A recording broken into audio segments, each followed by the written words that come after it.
Own your greatness. A step-by-step guide for overcoming imposter syndrome. Do you find yourself constantly dismissing your achievements? What about worrying that someone might discover you're incompetent? Do you overwork yourself, striving for perfection in every little task? Or perhaps you simply feel like a fraud, that some combination of luck and charm, not skill, got you here. If any of these sound familiar, then you're most likely suffering from imposter syndrome. First coined in the 1970s by two scientists, Pauline Clance and Suzanne Imes, imposter syndrome has since become a common term. As much as 70% of the population will experience imposter syndrome at some point. But for others, these feelings are debilitating and never go away. Imposter syndrome can hold people back in their careers, affect one's mental health, hurt relationships, and even lead to burnout. Over many years working as licensed psychologists, the authors have developed a number of clear steps for overcoming imposter syndrome. In this summary, we'll walk through each step, guided by various reflection exercises. Through these exercises, you'll develop coping cards that you can refer back to whenever you need, and that together represent your action plan to stop feeling like a fraud. I recommend you grab a pad of paper and a pen, as the exercises will require some writing. I'll meet you at the next part of the summary, on the first step of your journey toward owning your greatness. In these summaries, you'll learn where your imposter story began, and how to change the narrative, how to share your experience with others and get support, and what ants have to do with overcoming self-doubt. Step 1. Identify your imposter origin story. It all begins with a story, one that gets repeated over and over. It shows up at parties, during lunch with colleagues, and morning meetings. Only, this story lives mostly in your head, and is all about how you're not really skilled at anything, that you must be deceiving everyone. To overcome imposter syndrome, you have to change this narrative. But to do so, you have to first understand where these imposter feelings originated.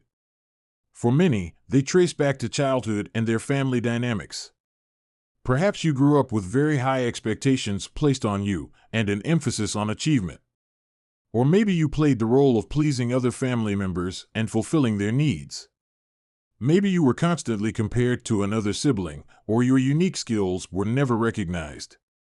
For your first exercise, the goal is to identify and understand your imposter origin story. I'm going to ask you to look deeply at your past. What stories did you come to believe about yourself? How did they affect your role in the family, your ideas about competition, or how you receive feedback? Let's look at an example from Elizabeth. Her imposter origin story goes like this: I was always called sensitive in my family, and never seen as the smart one compared to my brother. This has led to a high need to please others, and to dismiss the skills I do have because I assume they won't be valued. Before moving to the next summary, take time now to write out your origin story. If you need help, use this prompt. The dynamics that prompted my imposter syndrome were. Be sure to describe the consequences of those dynamics, how they affected you. And try to keep it short, just a few sentences will do. Before we move on, notice that you're undertaking the task of dismantling something that developed over many years, maybe even generations. This work may take time, but it is well worth the effort. Step 2. Know your triggers. Congratulations! You now have your first coping card, your imposter origin story. This will become the foundation for the next step, identifying your triggers. A trigger is a situation that activates or increases your imposter feelings. The key thing to understand is that a trigger is only one half of the equation. The other half is your response. When you're in the grip of imposter syndrome, the responses may come automatically. But the first step of breaking the cycle of automatic, imposter responses is to be aware of your triggers and learn to anticipate and prepare for triggering situations. Only then can you begin to change your responses. Here are just a few examples of triggers that many people with imposter syndrome experience: getting a promotion or starting a new job, having your performance evaluated, giving an important presentation, receiving compliments, starting a new relationship, unfamiliar social situations, such as meeting new people. Now that you understand what triggers are, it's time to make your second coping card. In this exercise, you'll write down all the recent times you can remember feeling like an imposter. Take some time to describe the situation. Where were you? Who were you with? What was said to you? And how did you react? When you're done, take the opportunity to look for patterns in these situations. You might try to complete the sentence, I'm triggered by situations that, places that, and people who, or you might write, when I'm triggered, I'm often thinking or feeling. I encourage you to pause this summary now and complete the exercise. Good work! Now you have a solid understanding of your imposter triggers. Let's move on to step 3, which will help you to start changing the narrative.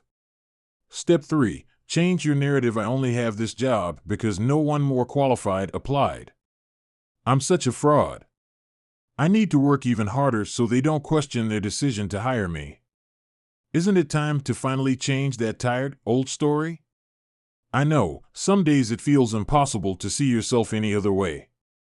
But in this step, you'll learn how to craft a more accurate and positive narrative.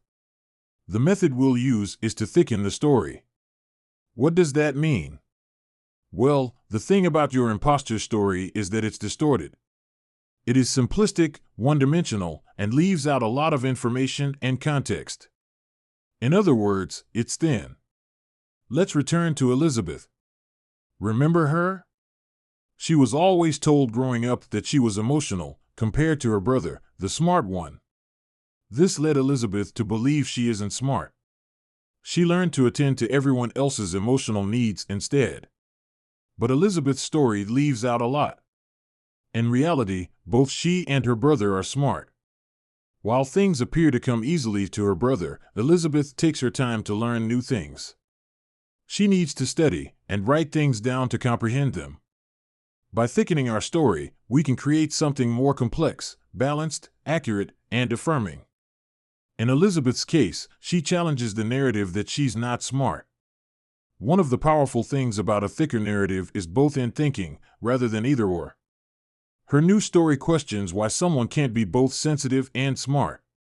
It also acknowledges the positive strategies she's developed, taking notes in meetings, for example. Okay, so let's try this strategy for yourself. Take out your notepad and write all your old, imposter narratives down along one column.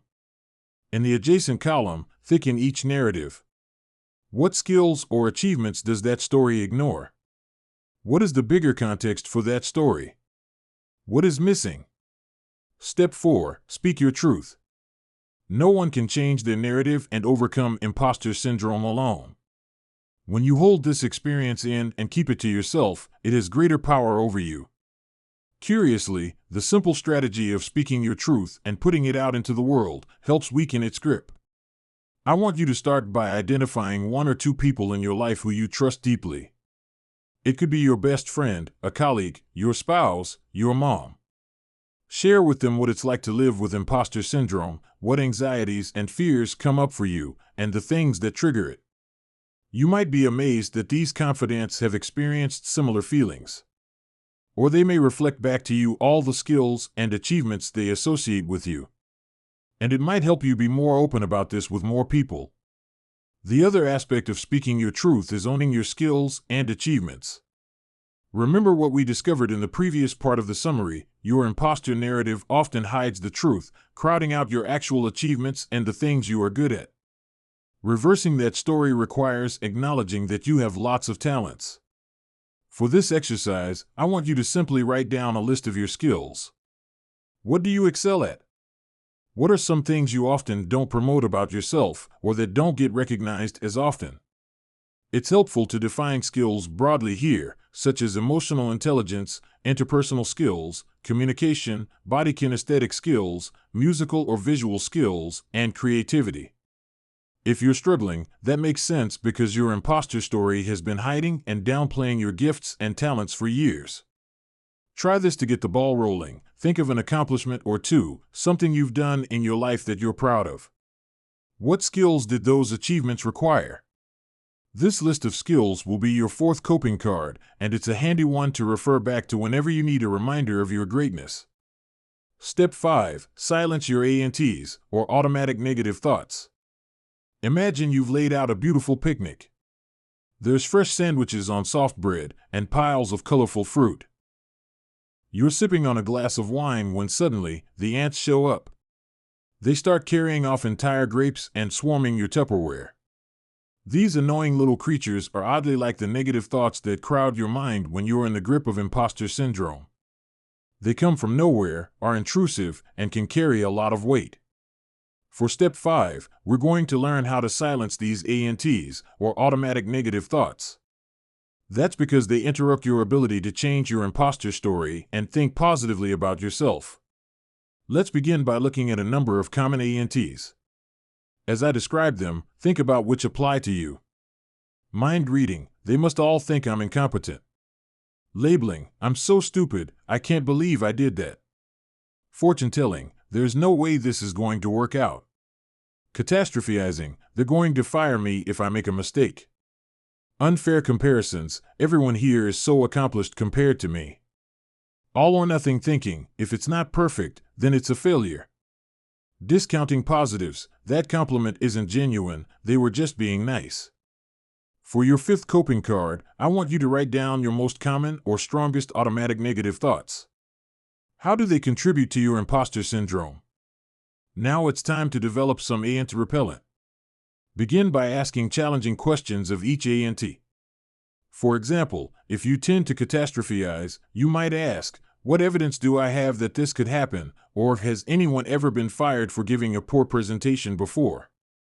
Write out a list of challenge questions that you can ask yourself in the future when each ANT crawls its way into your mind. Lastly, replace each ANT with a positive thought. For example, if I make a mistake, they won't fire me. It will give me the opportunity to receive feedback, and that will help me grow and do my job better. Step 6. Experiment with new roles. Hopefully at this point, you're already starting to feel a change in how you think about yourself. Now it's time to put this new you into action. Step 7 is all about giving up the roles that sustain your fraud thinking and experimenting with new roles. First, let's explore typical roles that people with imposter syndrome tend to play, and their alternatives. The helper, rather than always being the one with all the answers, the go-to person for support, learn how to ask for help yourself, and instead become the help seeker.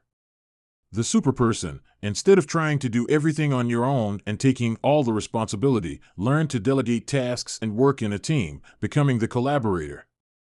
The failure avoider, you don't always need to play it safe. Instead, learn how to take calculated risks and try new things as the risk taker, even if you might fail. Behind-the-scenes leader, stop letting your imposter syndrome hold you back from the spotlight and learn to be the visible leader once in a while. It can be scary to play new roles. The key is to be lighthearted and playful at first. You're experimenting here, trying it on for size. You don't have to stop the old roles entirely, just think of adding in these new roles to your repertoire. They are options that are available to you. It can also help to start with lower stakes situations first, like identifying one person to try this new role out with. Give yourself time to get comfortable in it before moving into higher stakes situations. Now to the exercise. For this coping card, list the new roles you want to try. What situations will each role be particularly relevant to? For example, with your manager, your siblings, or at your book club. Step 7. Build your dream team. In this final step, you're going to start building a dream team of people to support you in this ongoing journey. These people will provide advice or a listening ear when the going gets tough. Let's explore the 6 members you might want to have on your team. As I describe them, write down 1 or 2 people who can play each role for you. Also identify the situations or moments when you'll reach out to that person. This will become your 7th and final coping card. Okay, here we go.